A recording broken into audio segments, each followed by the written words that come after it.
Svitlana! Arne, hello. Hi. It is a pleasure to see you again. How are you doing?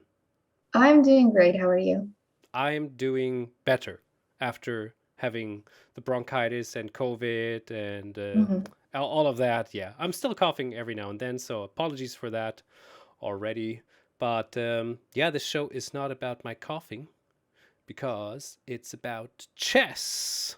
What exactly, actually? What smart moves do you have? Today we'll be looking at how to start an attack from scratch. And I know you would like that topic because you do that in all of your games. Love it, For yeah. uh, for other players, maybe I could include myself in that category. We're not that type of players, and it's a bit we don't have that doesn't come as easily and naturally, but it's still an important skill to have, Hmm. and it's something that can be developed along with your attacking ability. And we'll be looking at some of these positions today, and I hope to show you some typical ideas of how it can be done in different pawn structures and what to keep in mind when you want to do that. Hmm. So Okay. I notice you do that in all of your games. Yeah. So you might not need special education on it. You actually need a reduction on that. Yes, but maybe that's probably exactly what I'm looking at because, yeah, as you mentioned already, I naturally do this also because I just enjoy it. But Mhm. when you are naturally good in something, you tend to not get into detail about technique and stuff like that. So I am Mhm. probably missing a lot, and I'm eager to learn about it in your Svitlana Smart Move episode. So Mhm. yeah, let's go for it. So we have this first position here, and we're looking at it from Black's side, and it will be Black's to move. So just tell me what you think about this position. Which side would you rather play? Who do you think is better? And most importantly, what would be the next plan that you follow? For you at home, I mean, yes, you.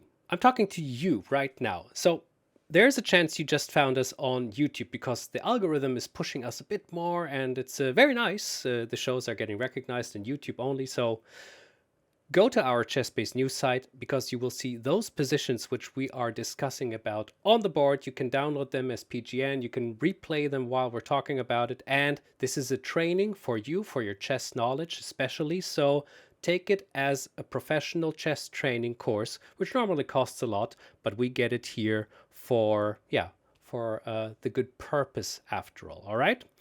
What was the question? Yeah, what we're so It was what do you think about this position? Which side do you think is better and you would prefer? And how would you play here for Black? What would be the plan that you follow? Yeah. So I like black's position because black is able to put the rook on b8 first. And having an open line is always a nice thing to have. Of course, white can answer with rook b1. But yeah. Then there is an open g file too.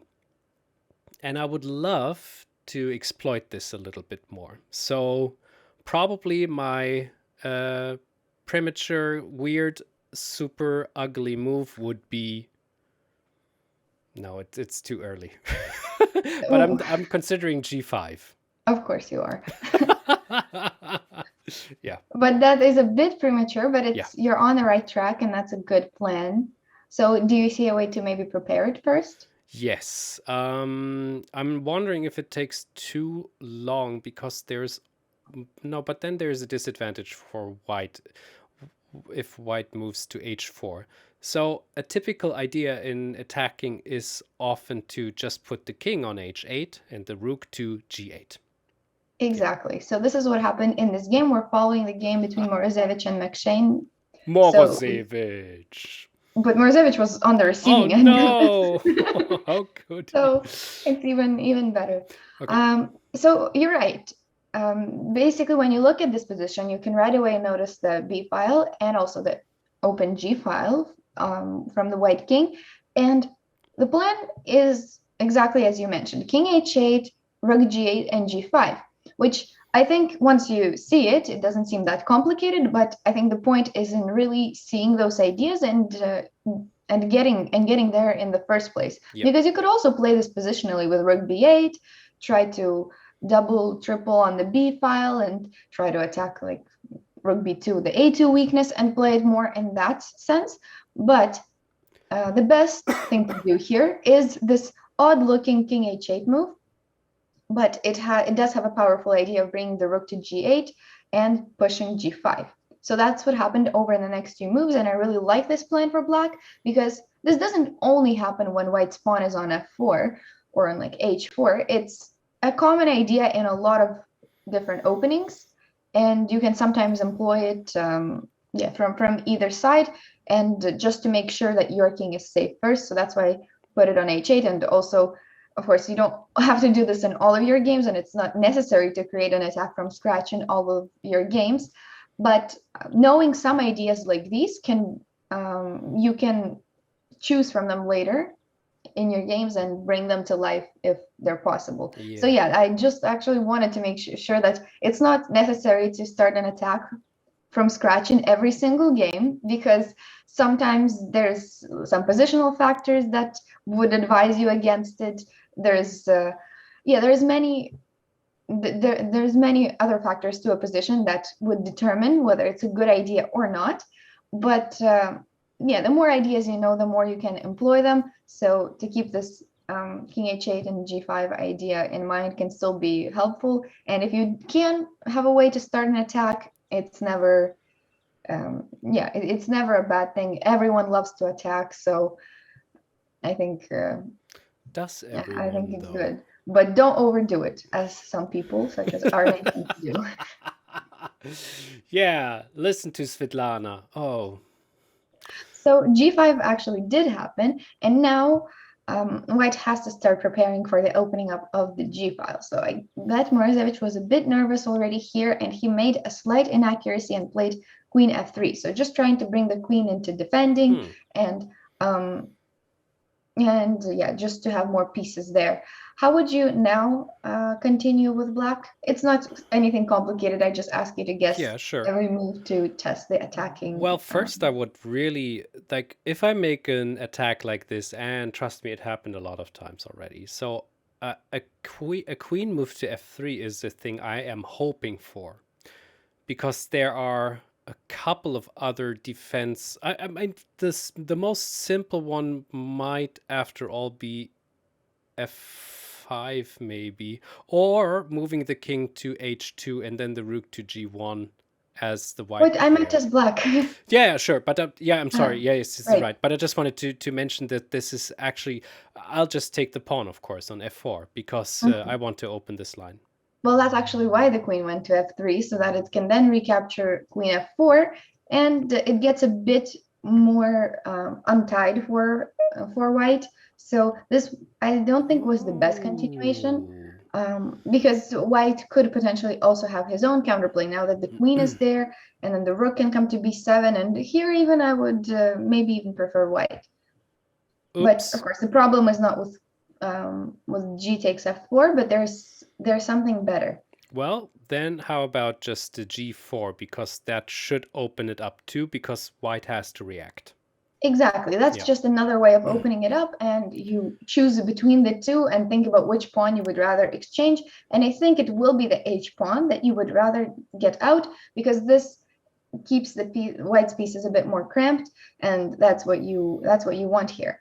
So the game continued with rook c1. And now is one of the critical moments that black missed in the game. But what do you think would be the move? It's not a tactic. Yeah, I know. I guess tactics will come sooner or later, because I'm looking at e3 already. Seems a bit vulnerable. So there's two options I'm thinking of. So one is very simple. I mean, the rook moving to c1 might just try really to exchange the quality on c4, maybe. Who knows? But how about my rook going to b8 and then to b2? This is one idea. And the other one is my bishop going to h4 and yeah, attacking the Mhm. weakness on g3, so e3 is even more vulnerable. Yeah, so when you have two ideas like that, usually in attacking positions, we like to go for the fastest one. Mhm. And bishop h4, for that reason, is better because it gives the threat right away. So the threat right away is to take on e3, right? Well, take on g3 and take on e3. Yeah. And that is a big threat that white would have to defend against, and this was the best. This was the best way to continue the attack for black. It's not what happened in the game. He decided not to go for it. Maybe rook c4 was what scared him and didn't want to be in this situation, but it's a very good situation to be in, honestly. Now white has a lot to deal with on f2, e3 sacrifices all the time, but this is approximately how it could have continued. There's does look dangerous on this diagonal, Does a but bit. also dangerous for the white king because everything is opening up and a lot of the pawns are falling. So bishop h4 was best, but in the game he played queen f8 with the idea of potentially bringing the queen to the Checkmate. king side, and but this was not good, and it equalizes back the position, giving white some of the counterplay Oh. back. So I'll play the next few moves because they're pretty logical for both sides. So king h2, the defensive idea that you mentioned that was played, rook b8, the move that we've been looking at for a while, and e4. So now Marozevich is always, true to his style. He's known as a very attacking player who cannot just sit around and wait for the opponent to attack him. He has to do something himself. But this move ended up getting him into some trouble. So now we have the time for tactics, and you have to find it for black. Now, what would you play after e4? Do you see any tactical idea that you think could exploit it? Very interesting. Yeah, there's a lot of different options. There is a lot of different options. I think one of the nicest things, although it is not a direct tactic, so I'm wondering if this is correct. There's so many options. It's beautiful. I love it. But then again, it's also difficult because, like, what to choose first? And I'm also not allowed to be too slow with this. So, a rook shift won't work. It's too slow. Rook to g6, rook to h6 is not working. Queen to h6 looks quite logical, but there's no strong follow-up I can see yet. Now, if I take on e4 and the knight takes back... Oh, I should... The point is Yeah. that the knight is hanging. This is why Yeah. white played e4. Yeah, although white has to address taking on e4 because the queen is Yeah. attacked then. So, but also that is not so effective. And then, of course, there's rook b2 again. You haven't named it yet. Damn. Oh, wow. Have you found it at home yet? Because, yeah, I am at the moment. I'm a bit stunned. Okay, When maybe... we do these tactics, always the three rules that I tell my students is whenever you're doing a tactic or in an attacking position, what you should look for is first you look at all the checks, then you look at all the captures, and then you look at the immediate threats. And Yes. only then, if you don't have any of these two, then you can think about, okay, what long-term plans can I do, improvement of pieces, etc. But when you're in attacking position, you have to start with those three. Exactly. And if you want to learn more about tactics once a week, or mostly once a week, I have Trends Tactics. It's almost every Friday or Saturday. We're doing nothing else than tactics, a great training show for you if you want to sharpen up or brush up your tactic skills. Now, check g4 with the knight. The bishop takes back. We take with the rook. The queen takes back. And then I give a check on h6 with the queen, and the queen goes to h3. And then I can take on f4, attacking the You want a rook. pawn after sacrificing a rook. Yes, I know. That's normally how my games also end. So a check It's a different cap. It's a different. Yeah. So how about taking on g3 instead? Yes, this is the one. Took a And while, sorry. it's one of the first moves to look at because it's one of the Yeah. captures and it's next to the king. So of course it has to be considered. And the point here is clear, is that we're removing one of the main defenders of the white's position. And this allows us to also take on e4. And so we got the pawn for that exchange that we sacrificed. But in addition to that, we just get a lot of new squares. We remove the defender and the knights become really strong. Yeah, so basically the game went on for a little while after that. They both made some inaccuracies here and there. And here, the best way to continue would have been to play Queen h6, which has been a move that we've been mentioning for a long time, and it's a great move, activating the queen. And there could be even more tactics like knight e3. This was the best. The line I'm showing is the best line. So the idea is that we include this knight from the queen side all the way to the king side, and it cannot be taken because of knight g4. Okay.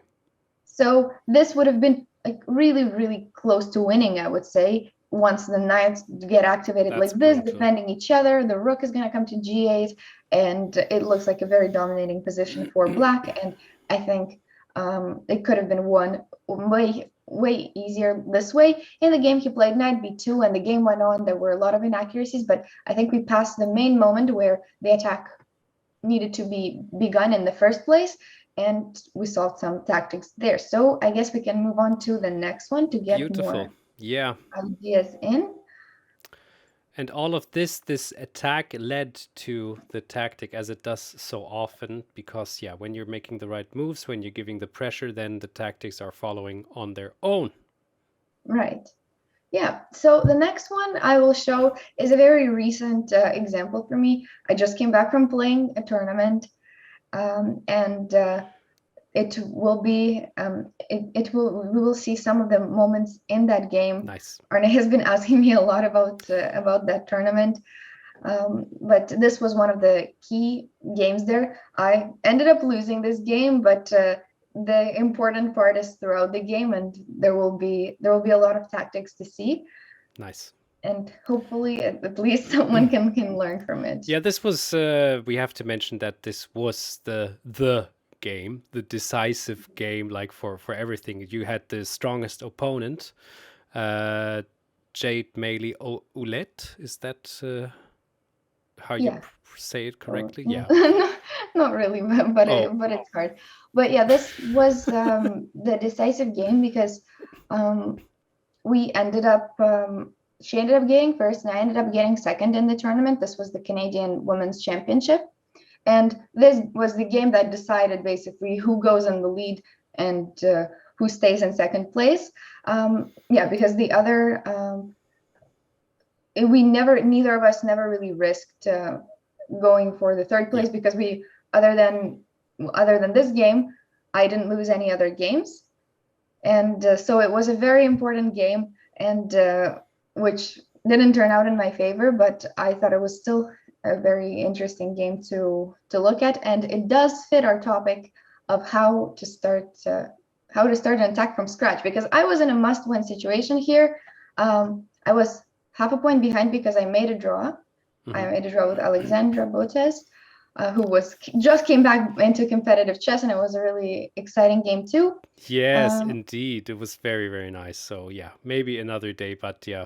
Alexandra, probably most of you know already, also due to the streaming, to Twitch, to YouTube, and she made a career with this right now, and she started doing competitive chess, so which is really cool. Yeah, so that's why I was in a must-win situation here, and so I decided to start an attack from scratch and show you some of these ideas so it fits our topic for today. So I started at the beginning, but the beginning moves were not too important. I was actually surprised out of the opening. Didn't expect it completely. I don't know. She might have played the Caro-Kann for the first time in her life, but that's what happens at these tournaments, is that everyone knows each other, everyone prepares against each other. So it's always whoever can surprise first. But still, the opening phase was fine. And this is probably the first moment to decide. I know you don't play these type of positions, but once you see it, What do you think should be done with the bishop? Do you think we should trade it or keep it? Or how would you deal with this black's offer of bishop trade? First, on the board or over the board, I would go like this. Huh? And because, of course, it looks super odd. You're opening the G file, you're having a double pawn. So why would you So that's a very typical thing to do in in the this Caracal? line of Oh, the Caracal. Um, so crazy. White's point, so you actually, so I guess I already know your answers that you want to take. Of This is what I did course. as well. And we have a similar thing to the previous example where there's the doubled F pawns and the G file being open. So people do this quite often in this line because this helps with the control of the e4 square. So now it can be a great outpost for the knight and I can never kick it out. So that's one of the advantages of doing this. And the second thing is that the pawn structure is rather solid, and it's not like these double pawns are a weakness, even though we are taught that double pawns are bad and they're usually weak. Here, it's only a weakness if it can be attacked. And right now, I will not be winning the f5 pawn anytime soon. So this pawn structure is very typical and it's fine. Yeah, but it still does give that little chance to focus on the open G file. So how would you try to make use of it now as white? Immediately, I'm thinking about it the whole time while you're explaining this position, but I would just do the rook shift and go to f3 with the rook. Exactly. And that's exactly what you do here. So this is what I ended up playing as well, except my rook shift wasn't to g3, it was to h3 Oh, yeah, instead, I think I would have because I done the wanted same. to attack here. Because black's knight came to g6, and that covers up the g file a bit, which is why I wanted my rook there. So this next moment might be the more important one, because the rook is already there. Bringing the rook there was fairly normal, but the next pieces to develop which are left here are need to be developed, and it's more complicated than just doing the rook lift move before. How would you put the rest of the pieces here? I think I would go to f3 with the knight because, I mean, f4 is hanging after all, and the bishop then can protect it. Then I have a bit more play on g5 at one point, maybe. Ah, that's of course the dark side. But this That's is what is true. going to happen if you play knight f3. I also considered knight f3, of course. It's the most typical move that you can play here. But after knight e4, I just didn't like that now there's not too many knight g5 opportunities. Yeah. Because of some captures and knight here. I would prefer this for black. Yeah. And it Although, looks like the attack died down a bit. Can you even protect after queen h5? What's the... That's a bit nasty, actually. You like this for white? Yeah, well, I just out of the blue, I cannot find a very I'm good... liking it for black. There's some checks going Yeah, on. king to h1. Yeah, I'm liking it for black, honestly. So Yeah, because it's so hard to get f. so taking the pawn is of course bad, as Yeah. probably was the idea.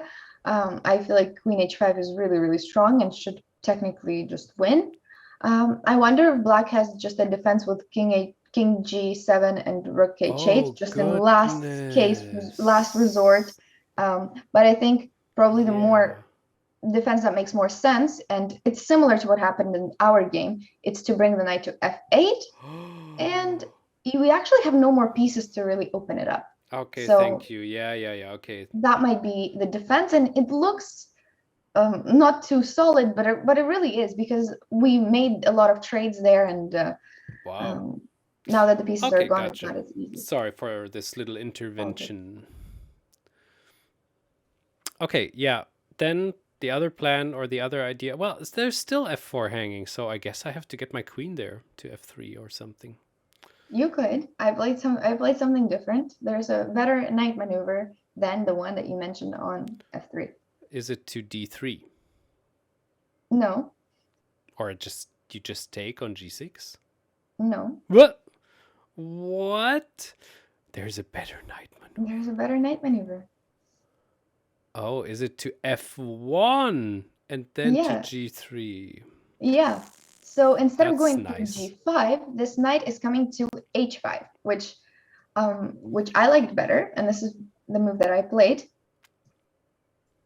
And the knight went to g3. If the knight went to e4, we still play knight g3, and it's good. Uh-huh. Yeah, it doesn't look And so bad. yeah, and eventually, I was really enjoying this position. I really liked it. I thought it Yeah. was more easier, way easier for white to play. But it's of course still not that clear, and there's no tactics yet. There's no huge attack right now that has started already. So the next few moves I think are the most critical. Is where we're out of the opening a bit. So now that we're in the beginning to the middle of the game, it's important to see the plans of both sides and who gets the initiative and who takes over it first. Because black has their own plan. So I know we're looking at it from white side, but black's plans would probably be starting something on the queen side, doing the, I wonder in English, what's the name in English? Minority attack with the pawns. So that's when you push two of your pawns against, let's say, three of them, like as it is here, and you make one of them weak. So there's some positional plans in this position that could be played for black. So it's not like white can just relax and do nothing, because of course the opponents will also try to do some plans on their own. So what would you think is the next plan here for white? Well, there's two things coming to mind again. One is the queen going to f3 and the rook to f1 to get the last piece involved. The other one is knight to h5. And I'm just ignoring the plan for black completely, which is probably also not so clever, but yeah. No, so knight h5 is one of the ideas that is always present in the position. I wanted to play it at the right moment, because right now, if we play it, there's knight e4, and the tactics aren't really there. So I wanted the knight there at some, I wanted to place knight there when the tactics are working out in my favor, But and yeah, when at a different moment. But that idea is always there, and I like my knight on g3 because knight e4, I can think about taking it and all of these things. So it's not knight h5, but it's an idea for later, and we will always keep it in mind. But yeah, this next part I think was probably the hardest moment in the attack, is when you've improved most of your pieces, not all, but most of your pieces, and then you don't know what to do with the rest. And I was really proud of the plan that I found in the game. Oh, okay. You haven't mentioned it yet. Haven't I?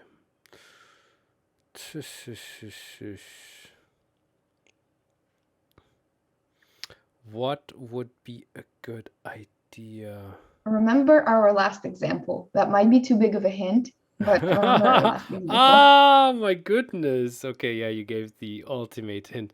Well, that is really, if that's king h1, this is really nuts. Is it king h1? It comes on the next move. Okay. So I was a bit more sneaky. I like king h1 here works just as well, but I started with queen e2. So queen e2, first of all, prevents b5, also develops the queen, also frees the space for the rook if anything, and it's a good preparatory move for the next plan.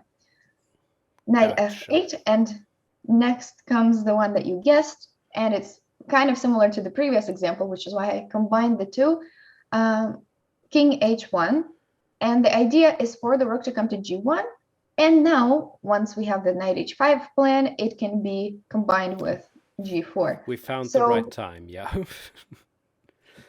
So I thought it was a really good plan, and later the computer also confirmed that it was probably the best thing you can do in such a position. Of course, nothing is close to being simple and to being decided.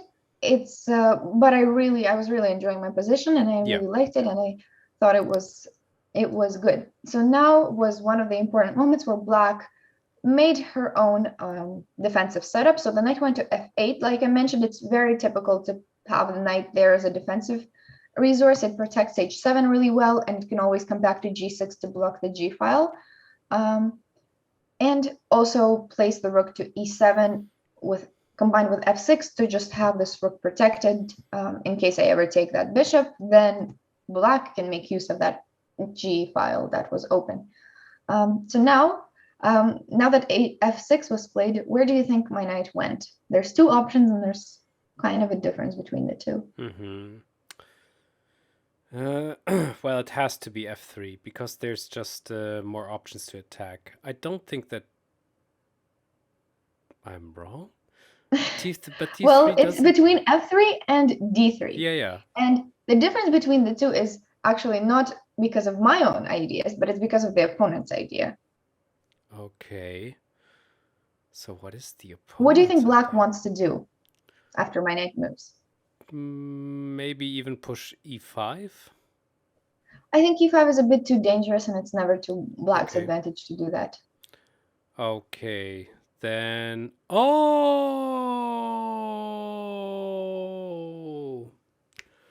Oh, this is so rough. Black wants to escape with the king. f7, e8 and stuff. You're like going a little too far in the future. That's what happened in the game. Like I'll show you after. But in the game, the king went running, but the immediate threat is not that. I see. Black does that. Okay, pardon me. So, then I do not exactly know yet. Then I can tell you it's about black's queen who wants to go somewhere. Yeah, to no, that doesn't make sense. Where does the black queen want to go? a5? No, even better. After the knight moves. Oh, c4. Yeah, and that's a fairly dangerous idea, which is why I didn't want to play knight f3, is that after queen c4, black is going to hit the a2 pawn, which doesn't seem like a big deal, but once you lose that a2 pawn, you can likely lose all of the other ones. So it would almost force the queen trade, which is not something that we want to do when definitely not. We are attacking. So this is why I played knight d3, and I also prefer this move over the other knight choice. But this is just to show that even though it looks like white is the one attacking, and it's completely like dominating on the king side, it's important not to forget the opponent's ideas, because even one moment like this where you allow the queen trade and suddenly the game would change completely and the attack would be gone. So it's always important, not just in an attack, but especially when you're attacking, to also keep in mind your opponent's resources, because they will take whatever chance to get out of that attack, and you have to remember to keep those in mind. So I will not show the whole game because it went on for a bit, but once the attack gets started, I'll go through it a bit. So I did end up playing the g4, and then continued on with g5. So the point of knight d6 was to recapture with the knight, which I do not want to allow. So I played g5, which was best. And after f takes g5, this might actually be almost the decisive moment of the game. It pretty much was. Looking back at it, it pretty much was. But what do you capture with? Well, of course, it looks logically with the rook, but then there's knight e4 again, right? And that is so nasty. If you take with the pawn, then you can give a check on f6, maybe. Yeah, so what's your pick, pawn or rook? So it looks super logically for me to use the rook, of course, because the line is open. Even when the knight goes back on e4, you go back. But for some reason, I think it cannot work. This was I played rook takes, and this was my fastest move in the game. I didn't even think, took with the rook. Yeah, because it spent 20 seconds doing it. And then it ended up being like pretty much the decisive moment. Huh. So capturing with the pawn apparently is completely winning, like I don't know, +3, +4. And it's all because of that knight f6 idea, and the g file will open up. I get extra space for my bishop, for my knight. And it's once you think about it more, it starts making a lot more sense. And you see that it really limits black's opportunities too. And there's just a lot more things to do. And the f file closing isn't actually that huge, like that huge of a deal, because it will reopen again, but even better. I captured with the rook, and I still liked my position for the next while, but that ended up being a very decisive moment. And yeah, so don't rush when doing when doing your attack, because the move that I thought was fairly obvious Another was valuable actually lesson. was actually not it. And after that, it was just more difficult to find the chances to win. I will not stop at the moments throughout the game, but it was very interesting in my opinion. It was a very long game, and the interesting part about it is that black's king ended up all the way on like a6 because it just went away from the king side. I of course gave up my hopes for an attack, so I started playing for more positional things. A few inaccuracies there everywhere for both of us, and we were in time trouble as well. So the king ended up being all the way on a6, which I think is kind of funny, coming all the way from the king side. My king stayed in place, but I tried to play for some positional advantages with the pawn on h6 and this piece formation and a strong center. The game ended in me basically, like, I gave away the position in one move, which was here. I played knight h5, and I miscalculated something and allowed black to kind of free themselves up with f4. And later the endgame was not advantageous for me after I traded queens. So that was technically the decisive moment, but the one that I showed previously, I think, was kind of the turning point that allowed the attack slip up a bit, and the king escaped, and all of that happened. But I still think it was an interesting game. And it didn't end up in my favor in the end, but at least it can be useful in some way. Chess is so brutal. My goodness, you're doing such a great attack, and then I was really proud of the like knight f1 and queen here, and then playing king h1 and rook g1. Beautiful, but it doesn't. Not all attacks work out, but it happens. At least this idea was sort of parallel with the previous game. Do we have time for another one, or a short one if possible? a short one? Yeah. Sure. Okay. I just wanted to show another different idea of beginning an attack. And we'll go to a different pawn structure where we don't have the doubled f pawns anymore, and more of a typical one where black has a fianchetto. So this one arose from a Grunfeld. Sometimes you see this type of pawn structure in the King's Indian too. Slightly different in the King's Indian, but this idea can be used in both of these openings, and white does this a lot. So what would be the move that you play here as white? h4. Of course, h4, and you don't even hesitate. Some people would just, castle and play it calm, but no, h4, and that's actually the best. So we're right now looking at a game by Spassky. So Spassky also didn't hesitate, and he's one of the greatest attackers. Well, no, actually, he isn't one of the greatest attackers. He's not known for that, but he, of course, being a great player, he can sense the right time to start an attack. And also, the funny part about this is that the computer also agrees, and I think this even became like theory. But yeah, usually, the computers are much better than us at calculating, and we would think that sometimes all of these attacks wouldn't be supportive, but even when the computer supports it, it's good. So I just wanted to mention this h4 move because it's very possible in all of these. In the Grunfeld, you can do it, such as here. But usually, it's a dangerous weapon against the King's Indian. So especially if you, not if you do it mindlessly, of course, because black has their own ideas as well.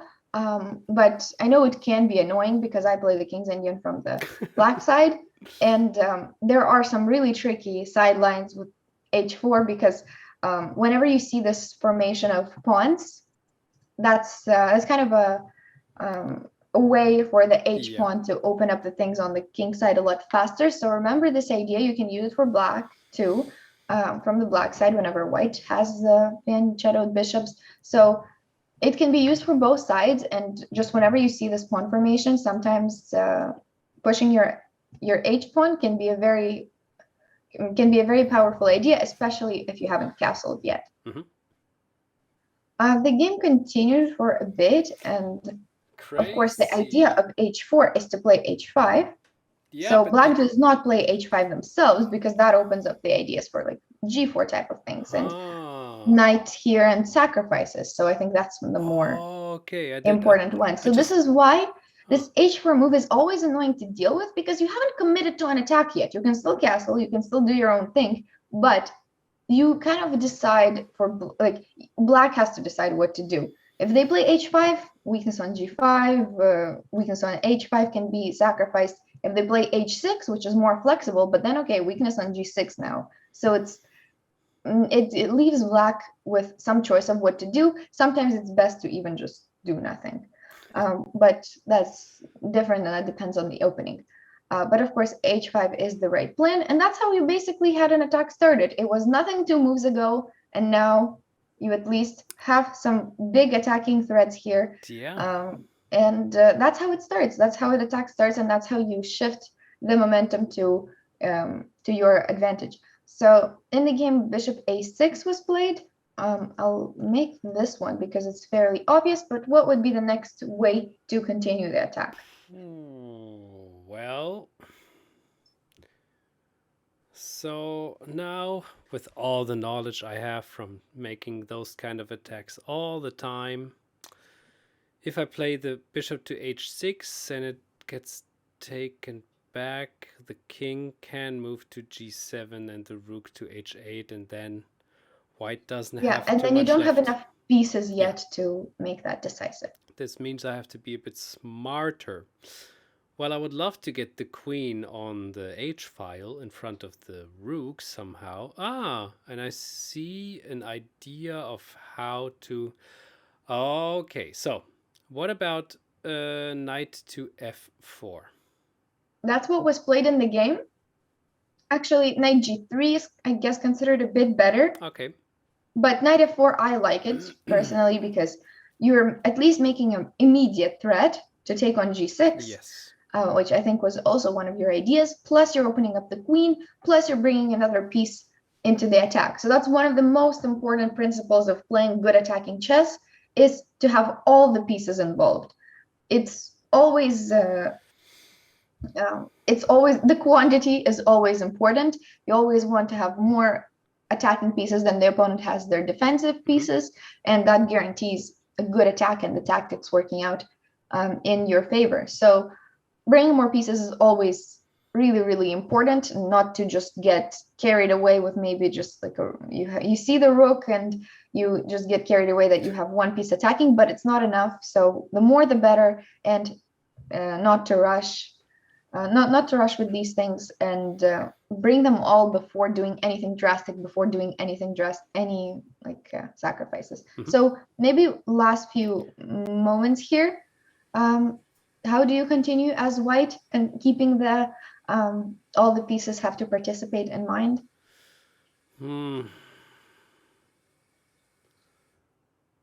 Well, it doesn't work. I wish it would work to just take on g6. Yeah, taking on g6, I guess, can be considered, but that's exactly what I mean by rushing and not bringing everyone into the attack. Yes. So right away. Bishop a3. Bishop a3, I think, is not the way to do it because you're sacrificing you're giving two bishops. Pardon. You're not winning the rook. No, that's true. So, well, okay, then of course queen to g4. Exactly, that's the move I wanted you to find. I really like that move because it also makes use of the pin, and it ties down black's pieces very uncomfortably, and it puts extra pressure onto these two critical points, which are the main attacking targets for us. And queen g4, I think, really just almost finishes the game. Black makes a slight mistake here with placing the rook here and not here. But honestly, I think the position is very tough anyway, and white would win in most of the cases here. And now we finally have the tactic. Which Spassky... Knight takes e6. Knight takes e6? Okay, you want to take with the knight. Knight is even, like, might even be better. I actually like the knight better. He took with the bishop. Okay. Both are possible. I like the knight. I like it's all of this works. So I think the point was that he wanted, right now the knight cannot, even though the knight is really strong and attacks things, it cannot move away yet because the queen, now black did a reverse card and put the queen under the pin, as we did a move earlier. But he chose the bishop e6 one, but both of them are nice, and the attack continued very smoothly from then on. And of course, this looks very good. Looks very, it doesn't always good. Have to be the absolute best there it move, is. But bishop a3. It's nice. We have a queen sacrifice, everything. My goodness. Everything here. So yeah, there's just too much material. The rook gets one, all of it. Yes. So that's another good idea, I think, to know. To whenever you see a fianchettoed bishop here for black, it can sometimes be a good idea to play h4 and h5 because of this pawn configuration. Once again, the attack starting doesn't have to happen in every single game, in every single position that you see. It's you have to keep other factors in mind and know when the right moment is. But like I said, more ideas you know, the more you can use them as you wish, and hopefully some of them can be helpful when you want to start an attack from scratch, right from the opening or early middle game. Love it. Very nice. And me as an attacking player, I learned a lot again. Don't be too quick with your attacks. Involve all the pieces and put the right order in the moves of what you think. Think of a plan, think of a strategy, how to open up the G file or the B file, and in some cases, of course, with the nice move with the king to h8 or something like that. Yeah, there's so much. Oh, I love attacking. I just love it. It's so much fun. Well. But defending can be fun too. That's what I heard every now and then. Some people say that. Weird. I'm just kidding. Thank you everybody for watching. I hope you enjoyed the show. We see each other soon again. Thanks, Svitlana. Bye-bye, everybody.